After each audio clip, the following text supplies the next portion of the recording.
Elderly woman sneaks cat into nursing home, but when management finds out and asks him to leave. When 82-year-old Evelyn risks everything to smuggle her beloved cat Charlie into a nursing home with a strict no pets policy, how long can their secret possibly last? But when management inevitably finds out and demands Charlie leave, the real shock isn't the discovery. It's who bands together in an unexpected rebellion and the astonishing decision that follows. Like, subscribe, and listen to the full story to hear how this heartwarming tale of defiance unfolds. The house stood on Hemlock Lane. The last one before the road gave way to a stretch of woods that locals simply called the Back 40, even though it was probably closer to 60 acres now. For 82 years, this house had been Evelyn Miller's world. Built by her father, a carpenter with hands as sturdy and reliable as the oak trees he often worked with, it held the echoes of her entire life. Her childhood laughter chasing fireflies in the yard, the quiet concentration of homework at the kitchen table, the nervous excitement of her first date waiting by the porch swing, the bittersweet day she waved her son David off to college, and the long, quiet years after her husband Frank passed away from the pneumonia that swept through town one harsh winter. The house wasn't large, a simple two-story colonial, clad in white clapboard that needed a new coat of paint, with forest green shutters flanking windows that looked out onto a garden she could no longer tend with the same vigor. Inside, the air smelled faintly of lemon oil, old paper, and the distinct, comforting musk of her constant companion, Charlie. Charlie was, to put it mildly, a cat of distinction. He was a ginger tabby, but not the bright orange kind. His fur was a deep, burnished copper, striped with darker auburn, like polished mahogany. He possessed an air of quiet dignity, moving with a deliberate grace that belied his 10 years. He'd arrived as a stray, skinny and wary, appearing on her back porch during a thunderstorm a decade ago, just a few months after Frank's passing. Evelyn, lost in her own storm of grief, had opened the door, and he had walked in as if he belonged, dripping rainwater onto her linoleum floor. He'd stayed ever since, a furry, four-legged anchor in the drifting silence of her life. He wasn't a cuddly cat in the conventional sense. He didn't demand attention or weave around her ankles, tripping her up. Instead, he offered presence.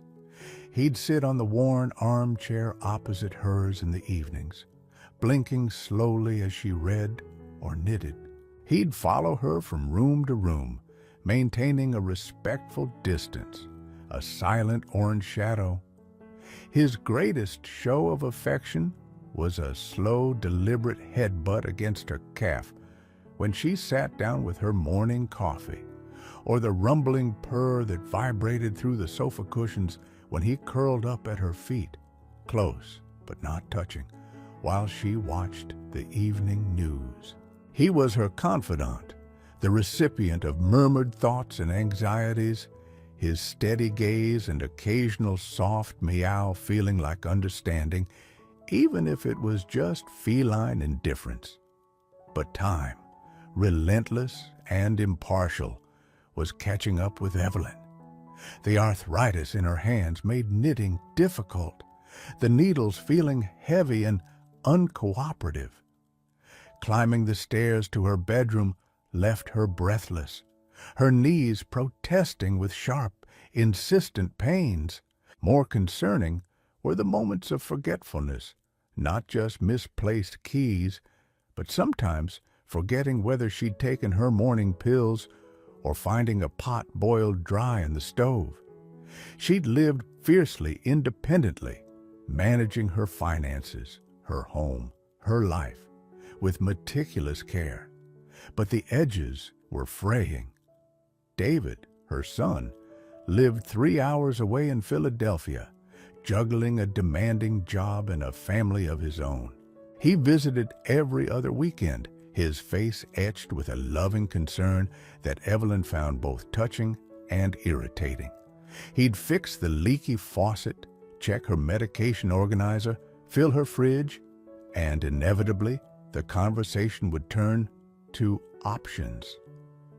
"Mom," he'd start gently, usually over Sunday lunch before heading back, "we need to think about the future. What happens if you fall? What if you get sick and I can't get here right away?" Evelyn would wave a dismissive hand, her knuckles swollen. "David, I'm fine. This house is where I belong. Besides," she'd add, gesturing towards Charlie snoozing in a patch of sunlight on the rug, "who would look after my boy?" But David was persistent, his arguments practical and hard to refute. He researched assisted living facilities, then nursing homes, when it became clear her needs were leaning more toward skilled care. He found one, Maple Creek Senior Living, just 20 minutes away from Hemlock Lane. It was newer, well-regarded, clean, and offered different levels of care. He took her for a tour. The place smelled of disinfectant and faint institutional air freshener. The corridors were wide and brightly lit, the walls adorned with bland, generic landscapes. Residents sat in wheelchairs in a common room, some staring blankly at a television screen, others engaged in listless conversation.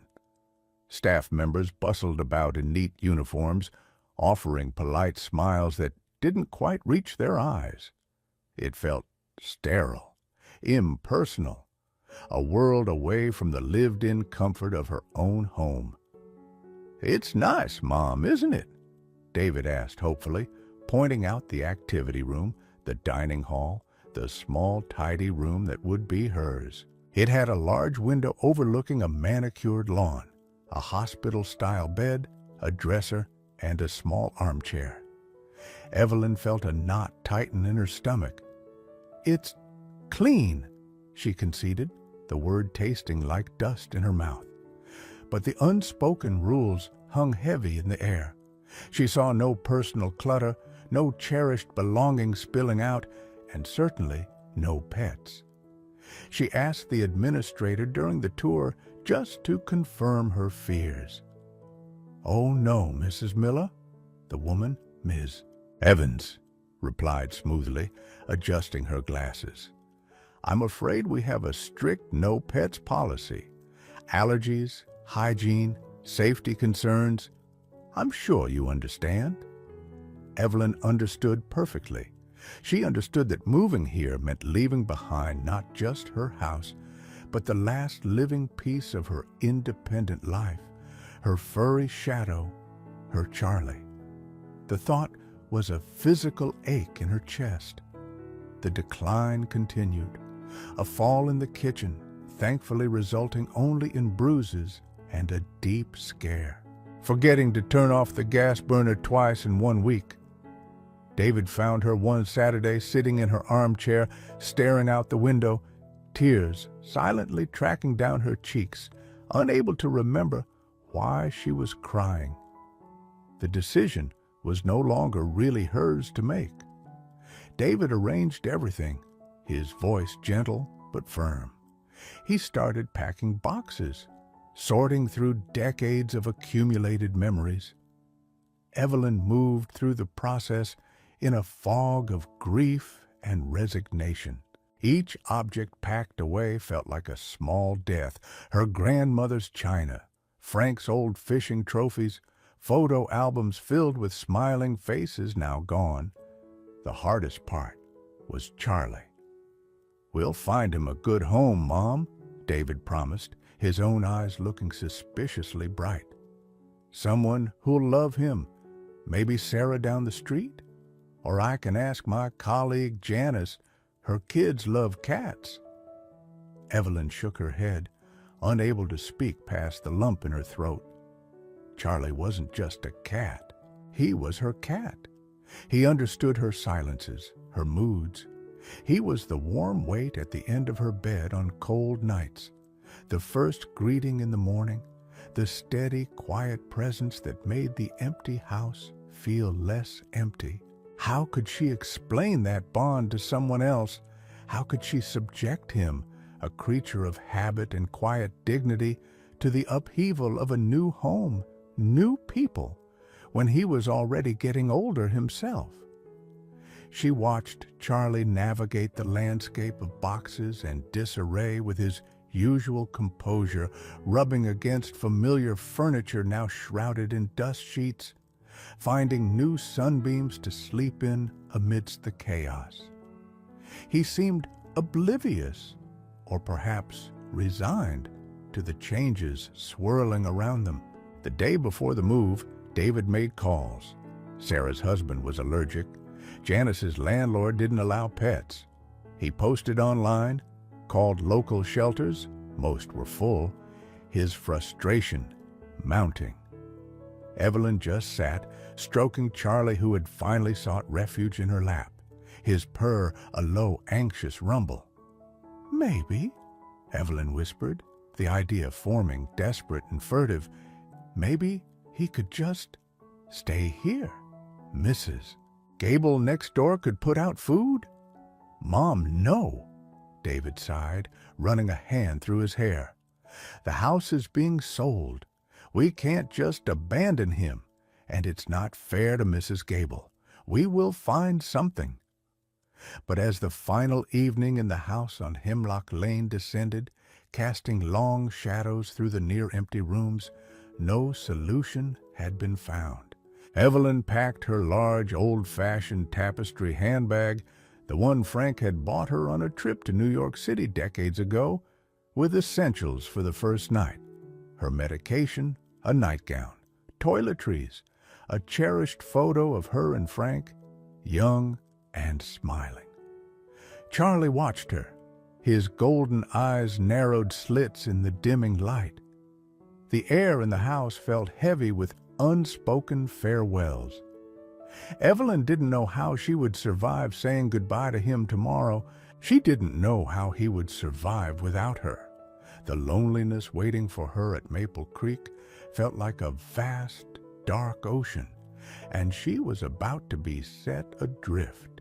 The morning of the move dawned gray and oppressive, mirroring the mood inside the house. David arrived early, his expression a mixture of forced cheerfulness and underlying stress. The movers, efficient and impersonal, carried out the last pieces of furniture destined for storage or donation. Evelyn wandered through the echoing rooms, touching door frames, window sills, ghosts of memories clinging to every surface. Charlie was nowhere to be seen. "Have you seen him, Mom?" David asked, peering under the shrouded armchair, the only piece left in the living room besides Evelyn's handbag and coat. "No," Evelyn said, her voice tight. "He was here earlier." She'd given him his breakfast, his favorite salmon pâté, and he'd eaten slowly, meticulously, then vanished. This wasn't entirely unusual. Charlie often found secluded spots for naps, especially when there was commotion. But today, his absence felt ominous. David sighed. "Okay, well, the movers are almost done. I need to lock up. Let's just do one more sweep." They searched the house, calling his name. Closets, cupboards, the basement, the small attic space. Nothing. The backyard was empty. Mrs. Gable hadn't seen him. "Maybe he sensed it," David said, frustration giving way to a weary resignation. "Maybe he ran off. Cats do that sometimes when they're stressed." Evelyn's heart plummeted. Ran off? Charlie? Her steady, home-loving Charlie? The thought of him lost, alone, frightened, was unbearable. Or worse, perhaps, he'd understood the finality of the situation and simply removed himself from the pain of parting. Either way, It felt like a betrayal, though she didn't know by whom. "We can't just leave," Evelyn protested weakly, tears finally spilling over. "Mom, we have to," David said gently but firmly, putting an arm around her shoulder. "Maple Creek is expecting us. I'll leave food and water out. Leave the back door unlatched just a crack.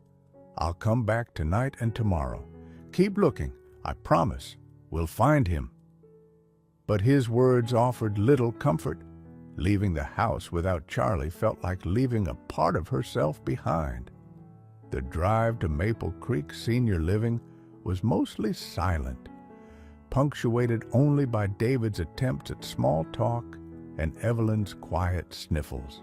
The 20-minute journey felt like an eternity, each mile taking her further from the life she knew towards an unknown, unwelcome future. Maple Creek looked exactly as she remembered, clean, bright, and utterly devoid of warmth. Ms. Evans greeted them with professional courtesy, guiding them through the check-in process. Paperwork, signatures, rules reiterated, including the no pets policy, mentioned with a sympathetic but firm glance at Evelyn's tear-streaked face.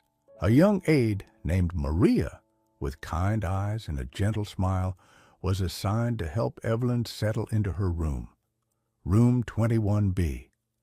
It was on the ground floor, thankfully, overlooking a neat square of lawn bordered by azalea bushes just starting to bud. It contained the promised furniture, the narrow bed with its crisp white sheets, the pale wood veneer dresser and nightstand, the beige armchair. It smelled faintly of lavender-scented cleaning spray. Maria helped unpack the few boxes David had brought: clothes, toiletries, a small collection of books, the framed photo of Frank and her, which she placed on the nightstand. David lingered, looking uncomfortable. "Okay, Mom," he said finally, glancing at his watch. "I should probably head back, start looking for, I'll call you tonight, and I'll be back tomorrow." He hugged her tightly. "It'll be okay. Try to settle in." "Okay, dear," Evelyn murmured, unable to muster much conviction. After he left, Maria showed her the call button, explained the meal schedule, and pointed out the communal lounge down the hall. "Dinner is at 5:30, she said cheerfully. "Just press the button if you need anything at all, Mrs. Miller, anything." Then she too was gone, closing the door softly behind her. Evelyn was alone. The silence in the room was different from the silence in her house. It wasn't peaceful. It was empty, sterile, pressing in on her. She sank onto the edge of the unfamiliar bed, the mattress stiff beneath her. Grief washed over her for her house, for her independence, and most acutely for Charlie. Lost, alone, or perhaps worse. She reached for her large tapestry handbag resting on the armchair, intending to put her medication in the nightstand drawer. It felt unusually heavy. Probably just the book she'd tucked in, she thought vaguely. She placed it on the bed and unclasped the brass fastening. And then a small, furry, burnished copper head popped out, blinking in the sudden light. Golden eyes, wide with what looked like indignation and relief, stared up at her. A soft, questioning "Mororo" escaped his throat. "Charlie!" Evelyn gasped, her hand flying to her mouth. He hadn't run off. He hadn't abandoned her. He had, somehow, impossibly, hidden himself in her bag. It was large, yes, but sturdy, and she usually carried it half empty. He must have slipped in while she was distracted during the morning's chaos, burrowing under her nightgown and scarf, remaining utterly silent during the search, the car ride, the check-in. Relief flooded her, so potent it made her dizzy. He was here. He was safe. But the relief was immediately followed by a surge of panic. He was here, in a place with a strict, explicit no pets policy. What was she going to do? Charlie, seeming to sense the shift in atmosphere, gracefully leaped from the bag onto the bed, stretched languidly, and then proceeded to sniff the unfamiliar surroundings with cautious curiosity. He rubbed his cheek against the corner of the dresser, leaving his scent, staking a claim in this alien territory. Evelyn scrambled to the door, her heart pounding, and checked that it was firmly closed. She peeked through the peephole. The corridor was empty. She turned back to the cat, who was now investigating the window ledge. "Oh, Charlie," she whispered, sinking back onto the bed. "You impossible creature, what have you done? What have we done?" He turned and looked at her, tilting his head. Then he padded over, jumped lightly onto her lap, something he rarely did so readily, curled into a tight ball, and began to purr, a deep, resonant vibration against her trembling hands. In that moment, Evelyn knew she couldn't give him up. Not now. He had chosen to come, chosen to stay with her against all odds. Exposing him meant immediate expulsion, separation, the very thing she had dreaded. Hiding him felt reckless, terrifying, fraught with the potential for disaster.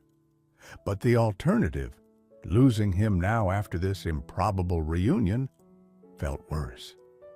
She looked around the small, sterile room. Her gaze fell on the window. It overlooked the lawn and bushes, relatively secluded. It had a screen, but the latch looked simple. An idea, desperate and half-formed, sparked in her mind. She had to keep him hidden, feed him somehow, deal with the litter box situation, a problem that seemed insurmountable right now, keep him quiet, hope no staff member came in unexpectedly. It was madness. But as Charlie purred in her lap, a small, warm weight of defiance against the cold loneliness of the room, Evelyn felt a flicker of something she hadn't felt in weeks. Resolve. She didn't know how, but she would protect him. He was her last link to home, her partner in this unwanted exile. They were in this together. The secret began, nestled in the heart of room 21B, Maple Creek Senior Living. The fear was real, but for the first time since the move became inevitable, she wasn't entirely alone in facing it. The first few days were a masterclass in anxiety and subterfuge. Evelyn lived in a state of constant hypervigilance, her ears straining at every footstep in the hallway, every knock on the door. Charlie, perhaps sensing the precariousness of their situation, was remarkably cooperative. He seemed to understand the need for quiet, spending most of his time dozing in the bottom of the wardrobe behind her shoe boxes, or curled up under the bed covers when she wasn't in the room. Feeding him was the first challenge. Evelyn started saving morsels from her own meals, small pieces of chicken or fish, a spoonful of tuna salad smuggled back in a napkin, a bit of milk saved from her breakfast cereal in a small, tightly sealed container she'd brought from home. It wasn't ideal, but it was sustenance. She kept a small, shallow dish hidden in the wardrobe for his water, refilling it cautiously from the bathroom tap. The litter box was the biggest hurdle. She couldn't exactly walk through the halls with a bag of used cat litter. Her ground floor room, however, offered a potential, if risky, solution. The window overlooked a patch of dense azalea bushes just beyond the manicured lawn. Late at night, long after the halls fell quiet, Evelyn would carefully unlatch the window, remove the screen, and let Charlie slip out into the darkness. He was fastidious by nature and seemed to understand the assignment, disappearing into the bushes for a few minutes before reappearing silently at the sill, ready to be let back in. She kept a small trowel, pilfered from the neglected communal garden patch, hidden under her bed, to occasionally turn over the soil beneath the bushes, hoping to disperse any evidence. It was a nerve-wracking ritual, performed under the cloak of moon shadows and the fear of discovery. During the day, Evelyn tried to maintain an air of normalcy. She attended meals in the dining hall, forcing herself to make small talk with the other residents at her table. There was Martha, whose sharp eyes seemed to miss nothing and whose main occupation was collecting and disseminating gossip. Mr. Henderson, a retired history teacher who mostly kept to himself, his face etched with a permanent sadness since his wife passed the previous year. And Eleanor, a woman with bright, bird-like movements and a cascade of white hair, who spoke often and fondly of the poodle she'd had to leave with her daughter. Evelyn was cautious, guarded, revealing little about herself. Her constant anxiety made her seem aloof, perhaps even unfriendly. She declined invitations to join bingo games or knitting circles, preferring the relative safety of her room. She knew this isolation wasn't helping her adjust, but the fear of someone discovering her secret was paramount. The first crack in her defenses came about a week after her arrival. Mr. Henderson, who enjoyed sitting on the bench just outside the main entrance, happened to be taking a slow constitutional around the building's perimeter one afternoon. As he passed Evelyn's window, he paused, noticing a slight flicker of movement behind the azaleas. He squinted. A patch of burnished orange fur disappeared deeper into the leaves. He frowned, puzzled, but continued his walk. Later that evening, as Evelyn sat reading in the lounge, trying to appear relaxed, Mr. Henderson approached her. He was a tall man, slightly stooped, with kind, weary eyes. "Mrs. Miller," he began hesitantly, his voice soft, "forgive me for intruding, but I was walking past your window earlier today. I thought I saw a ginger cat." Evelyn's blood ran cold. She gripped her book, her knuckles white. "A cat," she repeated, trying to sound surprised, maybe a little dismissive. "Oh, there are strays around sometimes, I suppose. This place is near the woods." Mr. Henderson looked at her steadily. "This one seemed quite at home near your window," he said, his gaze gentle but knowing. He lowered his voice further. "My wife Clara, she adored cats. We had a marmalade tabby for 15 years. Silas, he slept on my feet every night." A shadow of pain crossed his face. "There's nothing quite like the comfort they give, is there?" Evelyn stared at him, reading the unspoken message in his eyes. He wasn't going to report her. He understood. A wave of relief, so strong it almost buckled her knees, washed over her. She swallowed hard. "No," she whispered, her voice thick with emotion. "There isn't." He simply nodded, a silent pact passing between them, and walked away. After that, things began to subtly shift. Mr. Henderson would occasionally stop by her window during his walks, not speaking, but just looking towards the azaleas with a faint, sad smile. Sometimes Evelyn, feeling bolder, would crack the window just an inch, and Charlie might peer out, his whiskers twitching. The next to discover the secret was Eleanor.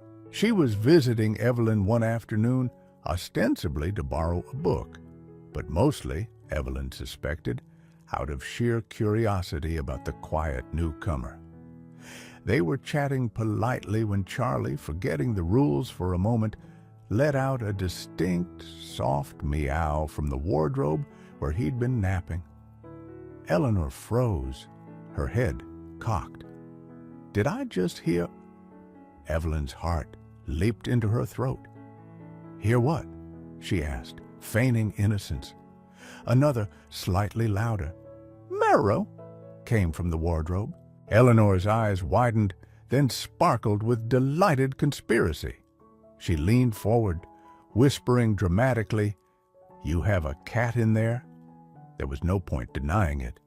Evelyn sighed, resigned, and confessed the whole story of the move, Charlie hiding in the bag, the nightly excursions.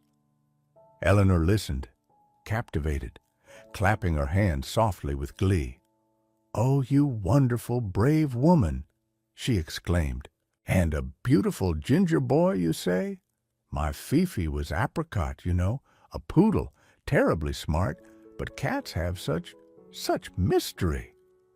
Far from being shocked or judgmental, Eleanor was thrilled. Don't you worry, she assured Evelyn, patting her hand.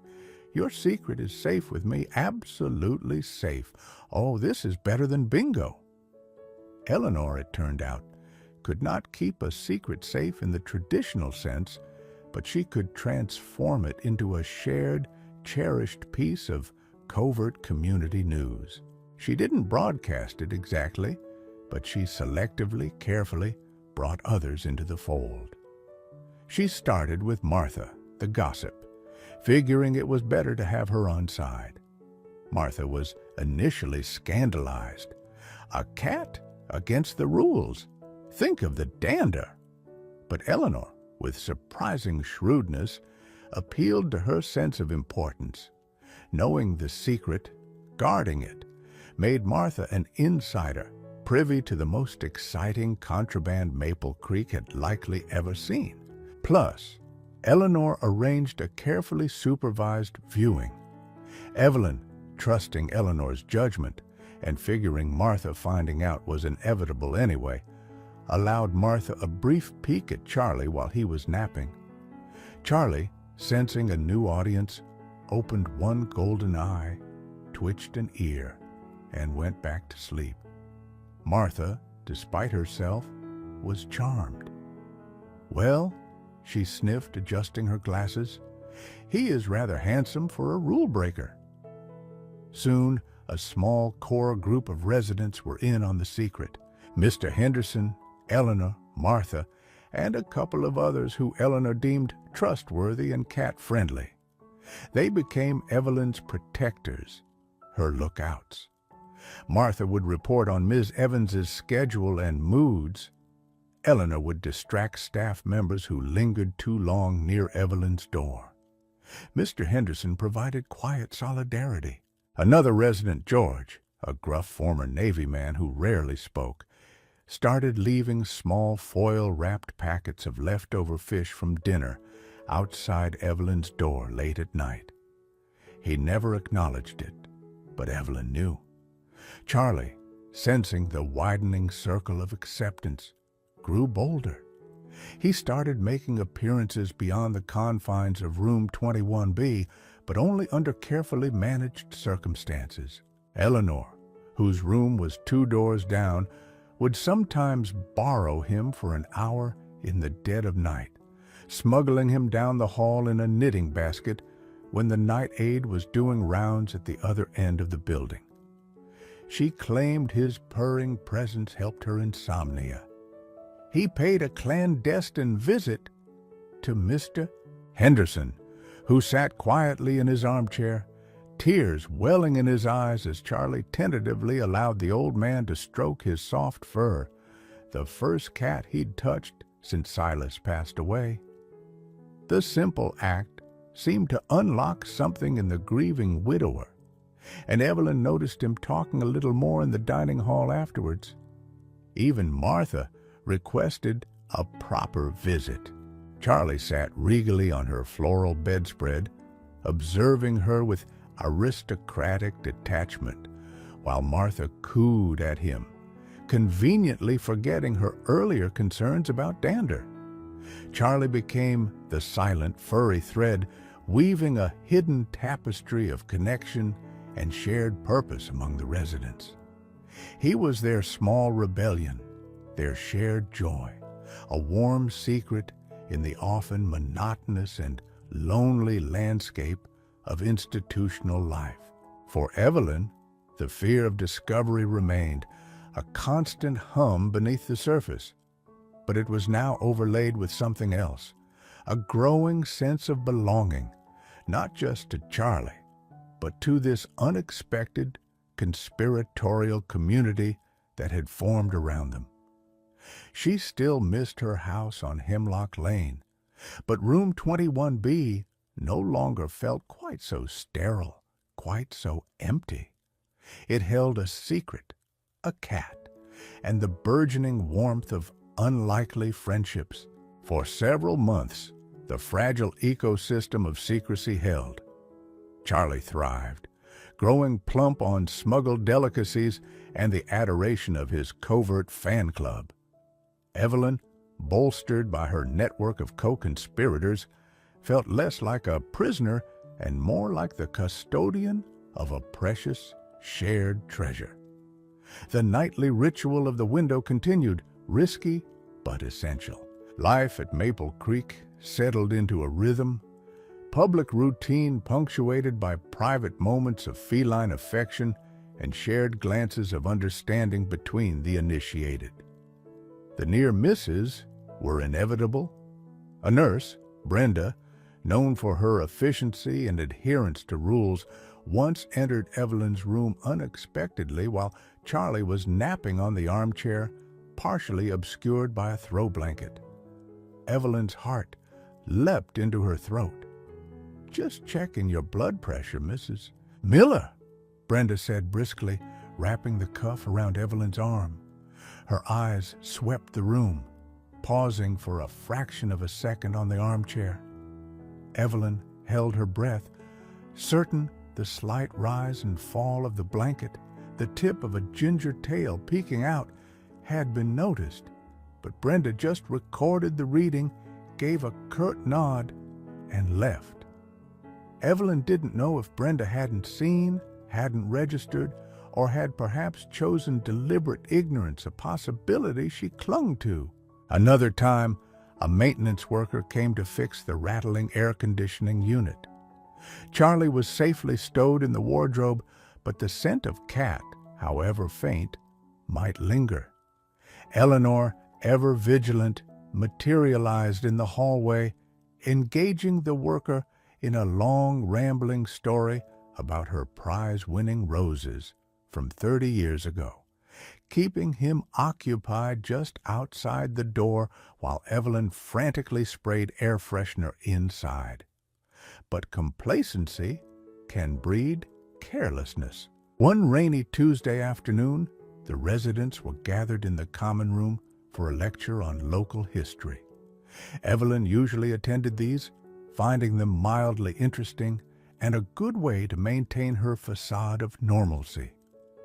Charlie was safely, she thought, shut in her room.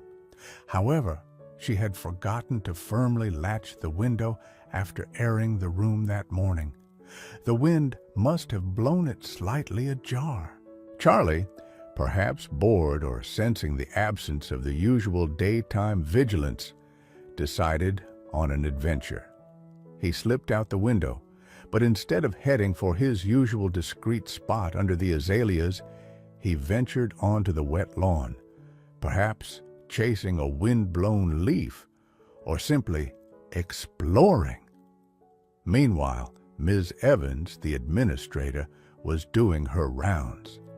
She prided herself on maintaining Maple Creek's pristine image and often took walks around the grounds to ensure everything was in order.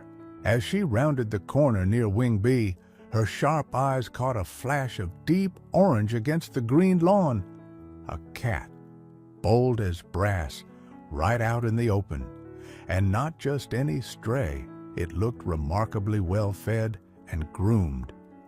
She watched, frowning as it confidently padded towards the window of room 21B, hopped onto the sill, and disappeared inside the slightly open window. Ms. Evans stood frozen for a moment, processing the information. Room 21B, Mrs. Miller, the quiet woman who kept to herself, whose grief seemed disproportionate to just leaving her home. The strict no pets policy. The implications clicked into place with unpleasant certainty. Her face tightened. Rules were rules, put in place for valid reasons. Allergies, potential messes, liability.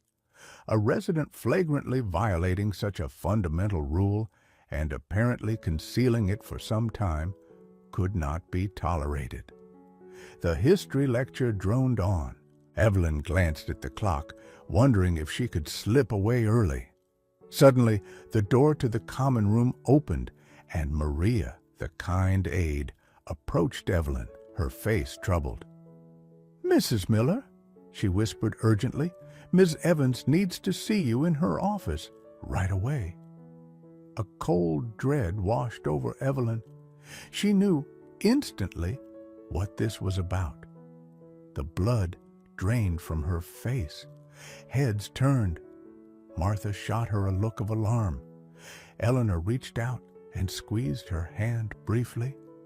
Mr. Henderson watched her go, his expression filled with concern. Walking down the corridor towards Miss Evans' office felt like walking the plank. Her mind raced. What would happen? Would they just take Charlie away? Would she be asked to leave? Where would they go? Ms. Evans was seated behind her large, tidy desk, her expression stern.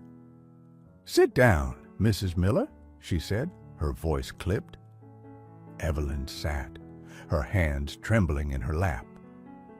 "Mrs. Miller," Ms. Evans began, leaning forward slightly, "it has come to my attention, in fact, I witnessed it myself mere minutes ago, that you are harboring an animal in your room, a cat, in direct violation of Maple Creek's stated policies, which you acknowledged upon admission." Evelyn couldn't speak. She could only nod, tears blurring her vision.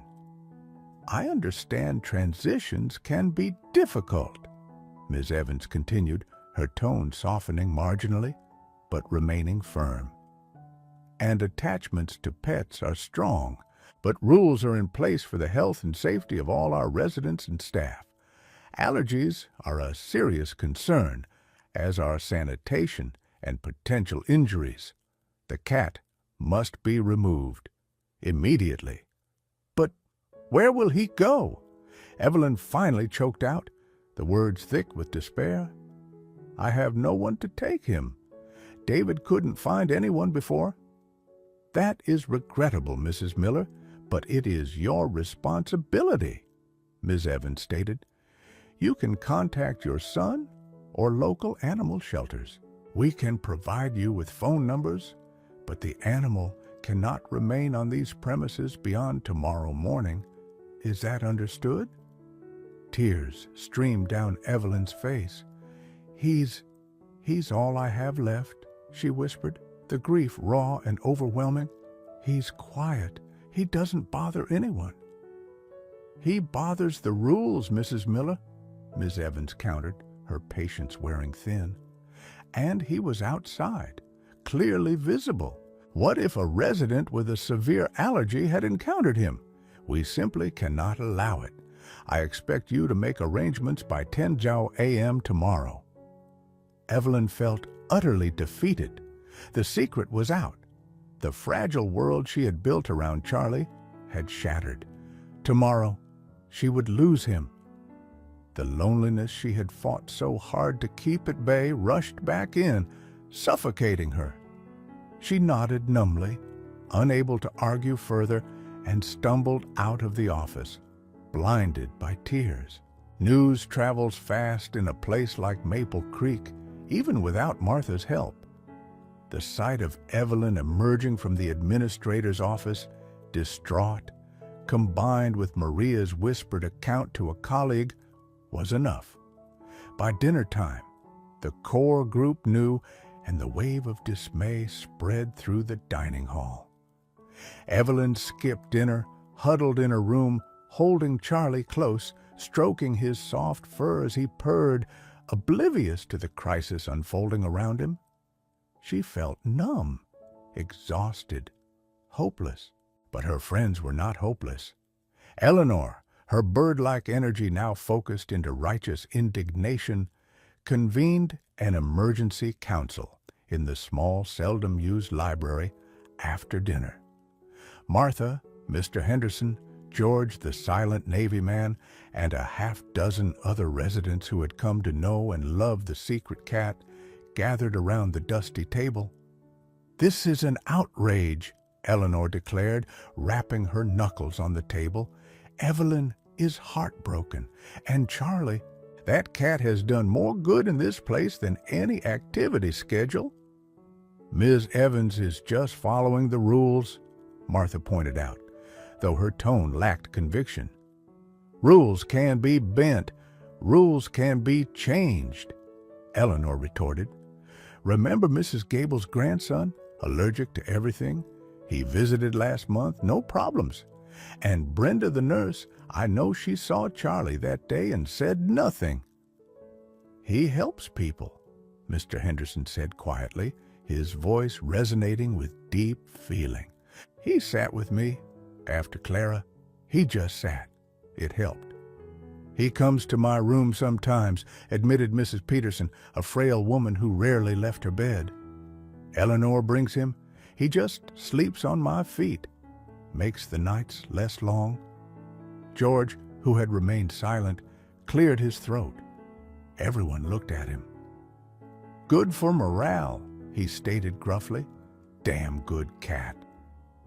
An idea began to form, sparked by Eleanor's fire and fueled by the collective affection for Charlie and empathy for Evelyn. They couldn't let this happen. They had become Charlie's community as much as Evelyn's. "What if," Eleanor said slowly, leaning forward, her eyes gleaming, "what if we told Ms. Evans she can't get rid of him? What if we told her we need him?" "She won't listen to reason," Martha sighed. "Maybe not to reason," Eleanor countered, "but maybe to pressure. What if we told her that if Charlie goes, some of us might go too?" A gasp went around the small group. Leaving Maple Creek was a drastic step, unthinkable for most due to finances, family arrangements, or health needs. It was largely a bluff, but a powerful one. "We tell her how much he means," Mr. Henderson added, his voice gaining strength. "Not just to Evelyn, but to all of us. How he makes this place feel less like an institution and more like, well, almost like a home." They talked late into the evening, planning their strategy. They would request a meeting with Ms. Evans first thing in the morning. They would present a united front. They would share their stories, their experiences with Charlie. They would emphasize his therapeutic value, his positive impact on their mental well-being, and, if necessary, they would deploy Eleanor's bluff.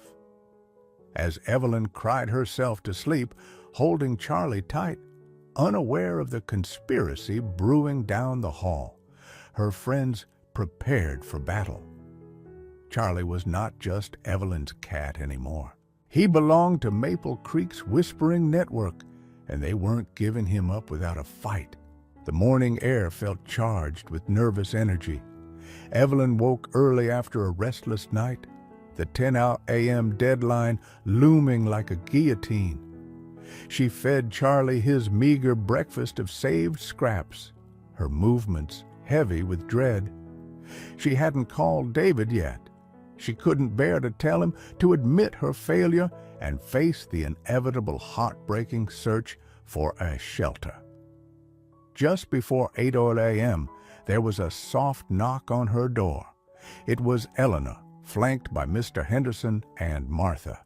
Eleanor's eyes were bright with determination.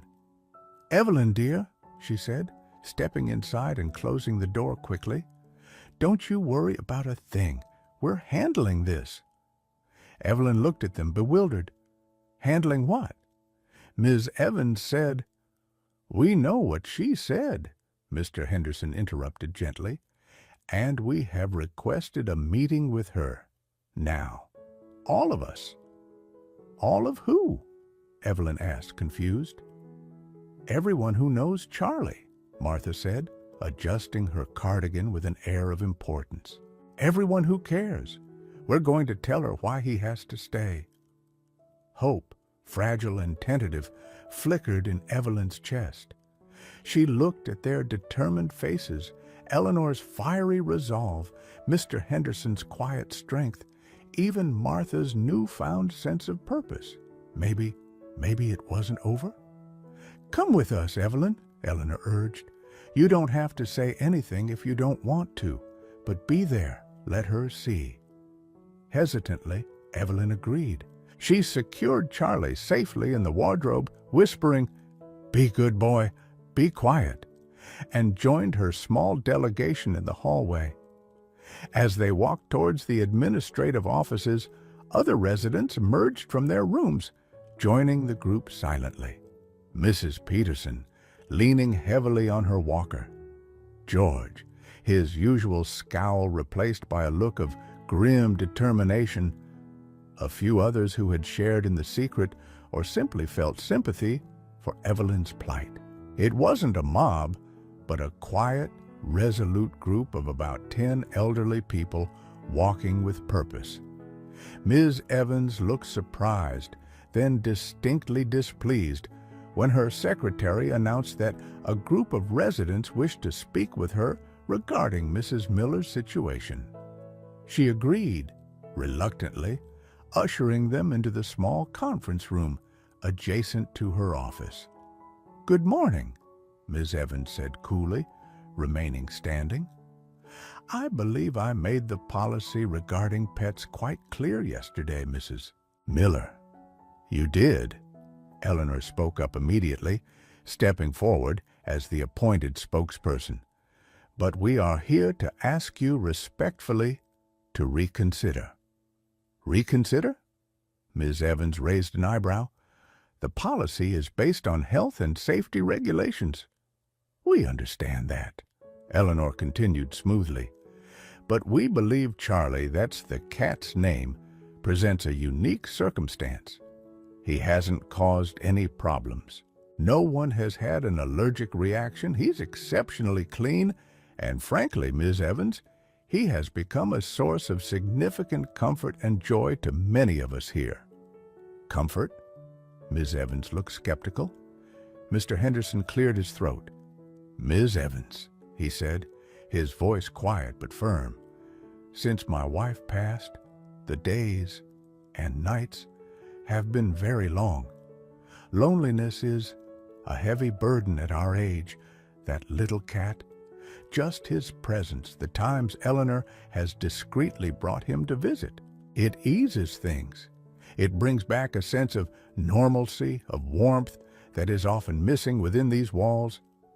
Mrs. Peterson, gripping her walker, added her soft voice, "He sleeps on my bed sometimes. Just sleeps. Makes me feel less alone in the dark." "Better than any pill," Martha chimed in. "And he's very well behaved, never a nuisance. Evelyn keeps him spotless." George grunted his agreement. "Good for morale," he repeated. They continued one by one, sharing small anecdotes, how Charlie seemed to know who needed a quiet presence, how petting him lowered their anxiety, how the shared secret had brought them closer together, fostering a sense of community they hadn't felt before. Evelyn stood among them, tears silently rolling down her cheeks again, but this time they were tears of gratitude and astonishment. Ms. Evans listened, her expression shifting from stern disapproval to confusion, and perhaps a flicker of something else. She was a manager, used to dealing with complaints and enforcing rules, not coordinated appeals based on emotion and feline therapy. "I appreciate your sentiments," she said finally, though her tone was still hesitant. "But rules are rules. If I make an exception for Mrs. Miller, everyone will want to bring in a pet. It could become chaotic." Eleanor played her trump card, though gently. "We understand your position, Miss Evans. It's difficult. But Charlie is already here. He's established, and he means so much to us. Well, frankly, some of us feel so strongly about the positive impact he's had, that if he were forced to leave, Maple Creek might lose more than just a cat." She let the implication hang in the air. Ms. Evans looked taken aback. The veiled threat of residents leaving, even if only a few, was serious. It affected occupancy rates, revenue, and potentially Maple Creek's reputation. She looked around at the earnest, determined faces of the elderly people standing before her. They weren't being frivolous. They genuinely believed this cat was important. She sighed, tapping a pen on her desk. "This is highly irregular," she murmured. She looked at Evelyn, seeing not just a rule breaker, but a grieving woman who had found solace in a pet and who had, inadvertently, brought unexpected connection to others. "All right," Ms. Evans said slowly, making a decision. "Under specific conditions. This is a trial basis, understand? The cat Charlie must have regular vet checks, proof of vaccinations provided to this office. He must be confined to Mrs. Miller's room or designated common areas under supervision. Absolutely no unsupervised roaming. We will need to assess any potential allergy issues with staff and other residents. And," she fixed Evelyn with a stern look, "you will be fully responsible for his care, cleanliness, and behavior. Any complaints, any problems, and this arrangement is terminated immediately. Agreed?" A collective sigh of relief went through the small group. Evelyn, overwhelmed, could only nod vigorously, whispering, "Yes, oh yes, thank you." "Thank you, Miss Evans," Eleanor said warmly. "You won't regret this."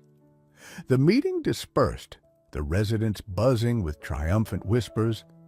Evelyn felt weak-kneed with relief and gratitude. Her friends had done it. They had saved Charlie. They had saved her. Life at Maple Creek changed after that. Charlie was no longer a secret. Ms. Evans, true to her word, drafted a formal pet therapy animal agreement, which Evelyn signed. A small notice was posted informing residents and staff of Charlie's official status and outlining the rules. Surprisingly, there were no major objections. Many residents were intrigued, and the staff, particularly Maria, seemed quietly pleased. Brenda, the efficient nurse, even offered Evelyn a lint roller one day with a knowing half-smile. Charlie, now legitimized, took his new role seriously. He had visiting hours, often accompanying Evelyn to the quieter common room in the afternoons, where residents would take turns petting him. He still seemed drawn to those who were saddest or most frail, curling up near Mr. Henderson as he read, or allowing Mrs. Peterson to gently stroke his back. He became, in effect, the official mascot, the furry ambassador of Maple Creek. For Evelyn, the change was profound. The constant fear of discovery lifted, replaced by a deep, abiding sense of peace and belonging. She was no longer just the quiet woman in 21B. She was Charlie's person, part of the fabric of the community that had rallied around them. She joined the knitting circle, sharing stories about Charlie's latest antics, She had dinner with Eleanor, Martha, and Mr. Henderson regularly, their conversations easy and familiar. She even started helping in the neglected garden patch, finding a quiet satisfaction in tending the soil just outside the window Charlie had once used for his escapes. David, when he found out during his next visit, was astonished, then relieved, and deeply grateful to the other residents. He saw a change in his mother. She seemed lighter, more engaged, less lost in the fog of grief and displacement. Evelyn lived at Maple Creek for 3 more years. They weren't years marked by the sharp pang of loss she had initially feared, but by the quiet warmth of companionship, both feline and human. Charlie remained by her side, his ginger fur now flecked with gray, his movements slower, but his presence as steady as ever. When Evelyn passed away peacefully in her sleep one autumn morning, Charlie was curled up at the foot of her bed, a loyal companion, until the very end. The residents of Maple Creek mourned her loss, but their grief was tempered by the knowledge that her final years had been filled with unexpected community and love. And Charlie? After much discussion, Ms. Evans, perhaps softer than she let on, allowed him to stay. He was officially adopted by the residents, with Eleanor and Mr. Henderson taking primary responsibility for his care. He continued his rounds, a living, purring reminder of Evelyn Miller and the surprising ways connection can be found in the most unexpected places.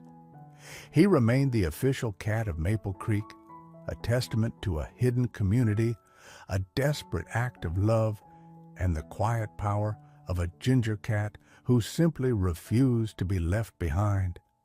He wasn't just a pet. He was the heart of their found family, a furry legacy of resilience and compassion in the fading light of their twilight years.